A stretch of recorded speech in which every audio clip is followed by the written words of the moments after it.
ভূষিত হয়েছে ডিফ্রি, সেটা আমাদের সকলের কাছে খুব আনন্দের খবর, গর্বের খবর।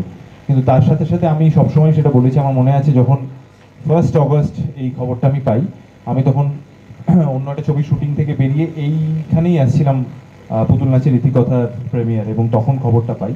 তো তখন থেকে আমার মনে হয়েছিল যে এটা তো খুবই আনন্দ পেলাম, খুবই গর্ব হলো, কিন্তু যতক্ষণ না আমরা মূলত যাদের জন্য ছবি বানাই, মানে আমাদের দর্শকদের জন্য, তারা যতক্ষণ না ছবিটা দেখছেন ততক্ষণ আমাদের মনে একটা খুঁতখুঁতানি থেকেই যায়। 21শে নভেম্বর ছবিটা রিলিজ করছে, তো সেই নিয়ে তো ছবি নিয়ে এবার আমরা চেষ্টা করব যত বেশি সংখ্যক মানুষকে কৌতূহলী করে তুলতে, যাতে তারা এই ছবিটা দেখতে চান। তবে আজকে যেহেতু মিউজিক রিলিজ, আমি সবার আগে সমরি তোমাকে ধন্যবাদ জানাবো, অভিনন্দন জানাবো, কোথায় চলে গেল, হ্যাঁ, ধন্যবাদ এবং অভিনন্দন জানাবো।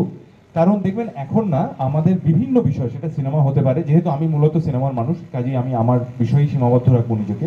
সিনেমা সংক্রান্ত বিষয়ে, সেটা সিনেমা গান হতে পারে, সিনেমার সংলাপ হতে পারে, গল্প হতে পারে, আমাদের বেশিরভাগ আলোচনাটাই একটুখানি কেমন জানি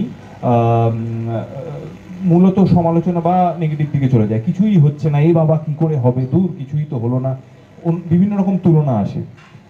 আমি শুধু এটুকুই বলতে চাই যে ডিফ্রিজের মতো একটা সিনেমা, এবং সেই সিনেমায় যে গানগুলো আমরা শুনবো, আমরা একটা গান শুনেছি, দেখেছি, বাকি দুটো গান ওরা কিছুটা করে গেছে, এবং গতকাল না, গত পরশু থেকে বোধহয়, গত পরশু থেকে মোটামুটি অ্যাভেলেবেল আছে, মানে আমরা যারা যদি কেউ শুনতে চায় গানটা শুনতে পাবে।